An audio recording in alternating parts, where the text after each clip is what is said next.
Hey everybody, welcome back to the brand new video. Tomorrow it's the brand new release of 2026 Topps Chrome Baseball, and we'll have hobby boxes, jumbo boxes, and blaster box videos that we're going to make.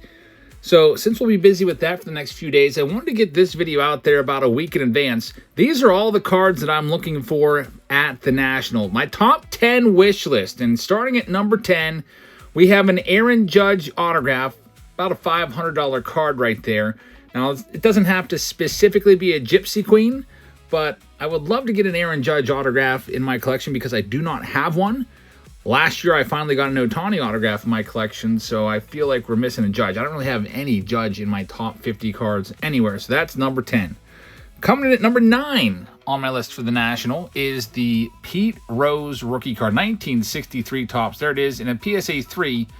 We're looking at $1,500 is what I'm going to have to shell out for that. Now, when I go to the National, I usually have a range that I'm looking for. It might not be a 3. It might be better than that, might be worse than that. But usually in my collection, what I've got, I typically like PSA 3 for vintage Hall of Famers. Now, this app I'm using shows me all the different sales, so I can go and click on that $1,500 sale and see why it was, $1,500. Maybe it's better centering, something like maybe just overall better view of it. So we have a PSA 4, which is going to be $1,745, and I'm using all of the data here is all going to be from Card Ladder. It's a really great app. I've been using the free version of Market Movers for a while, and then I was like, I don't know. I was having a little bit of difficulty with the interface, so I decided to switch over to Card Ladder, and I just absolutely love this this app. Not sponsored at all, just really enjoy it. And here's the PSA 5, about $2,700. So, yeah, I'd like to pick that one up. Now, last year I picked up, I think, 7 of the 10 on my list, and then you can see it really jumps up here, all the way up to $4,000. I don't know if, I know I like Pete Rose. He's not a Hall of Famer, but I do collect Hall of Fame rookies, but now we're at a $4,000 price tag there. That might be a little bit out of my range, given all the other stuff that you're going to see coming up. All right, coming up next at number 8 on the list, it is the 1955 Mantle, and we're going to be taking a look at that in 3, 4, 5, and 6. $1,200 in a PSA 3. I really, really love this card. I do not have it yet. I once owned it when I bought the 55 Bowman set and lost it, of course, or, gave it away or sold it, whatever you want to call it, in a set break. The 4 is $2,000. 4 seems, an extra $800 for a better grade. I might do it. And then if you take a look at the difference between a 4 and a 5, it's only about $250 difference. So, I mean, if I'm going to get a 4, I'm going to just up it to a 5 and go for that. And then the PSA 6 is where we have a little bit of a jump here. We jump up about $1,400 to $3,600. Anything outside of that or above that is going to be outside of my range. And number 7 on my list, it's the 1954 Mantle. I would love to own every single Mantle. It's going to take a little bit of while. I got the 52 Topps. I've got the 51 Bowman. So I got the big ones out of the way.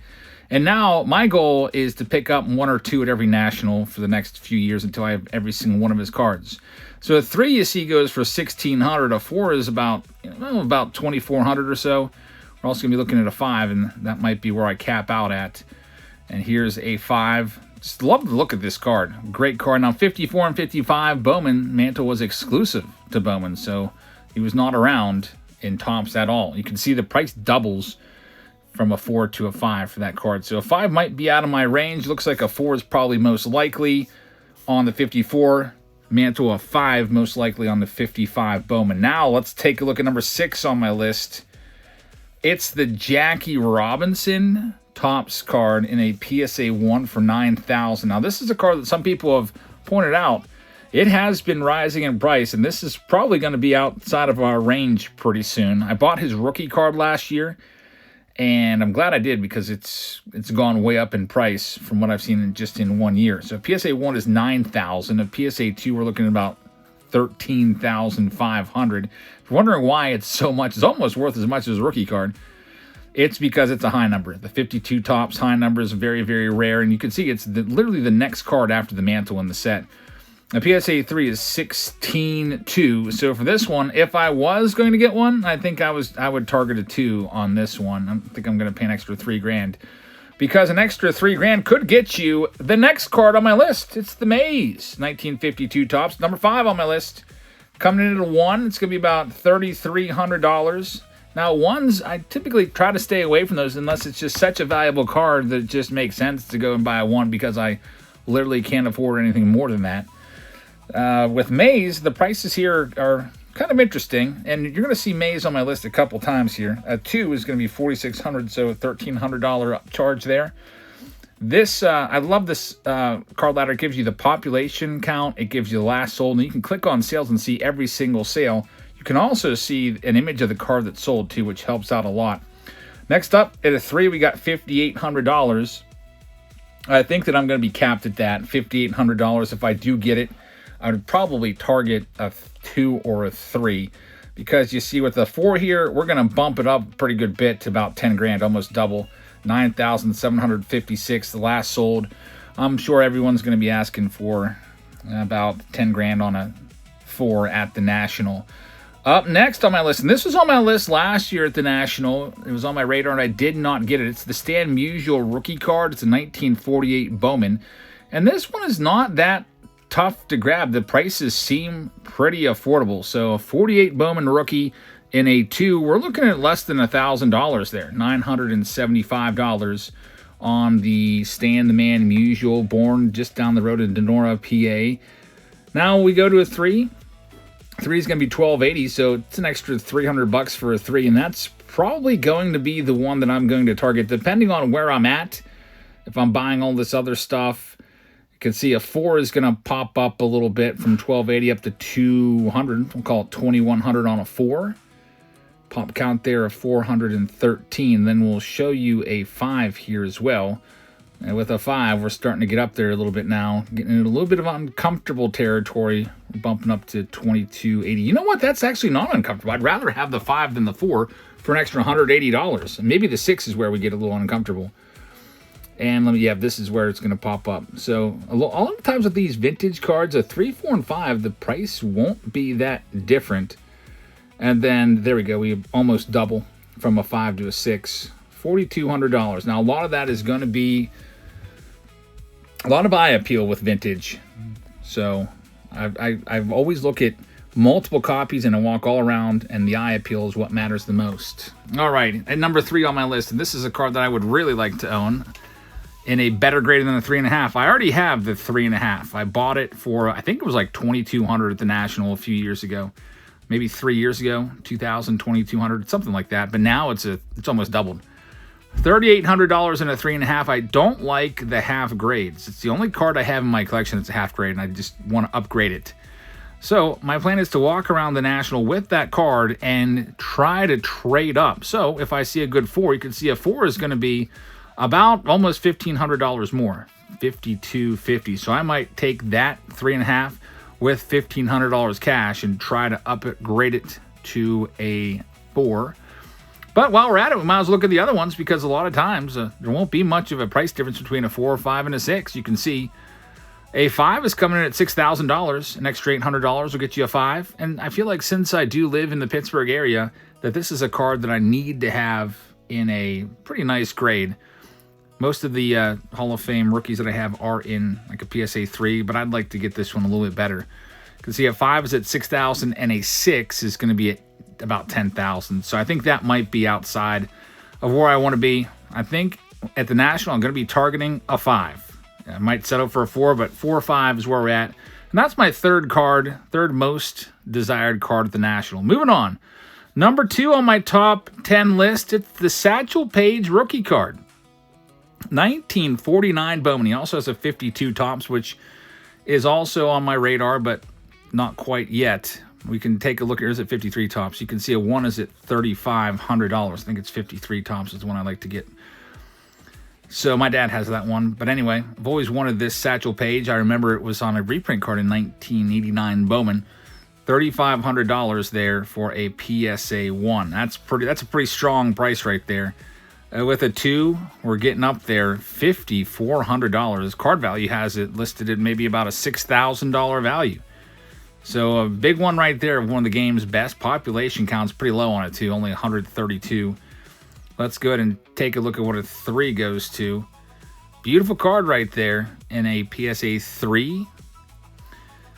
The Satchel Paige is going to be listed at or sold for about an extra $1,000 above where a 2 is. So if I'm going to pay $5,400 for a 2, I might just bump it up and go for the 3. You know, I know it's like $1,000, but I think I would just feel better having a 3 than a 2. But that's my collection and how I like to do it. 4, we just get outside of my range of where I'm willing to go. You can see that anytime we get upwards of like 10 grand, I kind of back off a little bit. Usually at the National, I might go 1 card over 10 grand. Last year, I went a little bit crazy. I got 2 cards that I paid over 10 grand for. I bought the 51 Bowman Mantle for, I think, $18,500. And I also bought the Mickey Mantle 51 Bowman, or the Jackie Robinson rookie card. Now, here's the number 1 on my list. So I got distracted there. It's the Willie Mays rookie card. Number 1 on my list. And a 1, it's $3,400. I think my brother also has this at number 1 on his list that he'll be looking for as well. So I don't know if we'll be competing with the 1 because I'd like to get a little bit higher than a 1, but I'm going to help him. And anytime I find a good 1, I'll be writing it down on my little booklet and keeping track of every 1 that I see, taking pictures. So 1's at $3,400. A 2, we're going up to $6,000. So pretty big jump there from a 1 to a 2. Almost doubling it up. And I used to have this card in a 4. I bought the entire Bowman set from 51 for like, I forget what it was, 30 grand or whatever. Had a 4 Mays and it had a 2 Mantle in there. I think back then when I bought it, a 4 Mays was like $4,000. Now it has really gone up. Here's what a 3 goes for. A Mays 3 is about $8,000, so $2,000 more, and that's probably going to be the one that I target, $8,000. Because if we take a look at all of these, we're going to be... I'm not going to get all of these. They don't all fit in the budget, but we'll see what we can make work. We have the 51 Bowman in a 4 go for about $10,000, so an extra $2,000. So it's about a $2,000 bump from a 2 to a 3 to a 4. And then we'll go ahead and wrap it up and show you what a 5 goes for. And because it gets a little bit outside of the range of where we want to be. Here it is, the last card that we'll show you from Card Ladder. And thanks everybody for watching this video and checking out my wish list. If you have any of these cards and you want to bring them to the National and sell them to me or work out a trade or whatever, just let me know. But here we see a 5 goes for $16,000 or $17,000. That's a big price jump right there. I think it's a little bit outside of my range. So thank you very much for watching, everybody. I'm going to wrap things up with the Whatnot codes. All right, everybody. So to wrap it up, we've got the Whatnot codes. We're live for the rest of this week, it looks like, on Whatnot. We're going to be starting our live stream here a little bit after 7 p.m. Eastern tonight until about midnight or so. And then we'll be live with Chrome on Wednesday, Thursday, Friday. And our Friday show is going to be a day break. We're going to go breakfast breaks on Friday. Probably start in the morning, maybe go into the early afternoon. So that'll be interesting. Switch it up a little bit. So for those of you that are at work Friday, look for us during the work day. So we're live tonight, Tuesday, Wednesday, Thursday, Friday, and then I think we're adding a single show on Saturday. We're live going up to the National, so check us out. Use this code to get $15 off. Scan that QR code or type in that whatnot.com/invite/jabs so you get $15 once you signed up. Come on by and check us out. We're also going to have the big 100K special, 100,000 items sold special on Whatnot. It's a big milestone. Looks like we're going to be doing that show this coming Sunday night. So can't wait for that. Thank you very much for joining us. Have a great rest of your evening. Hit that subscribe button, and we'll see you soon. Good night, everybody.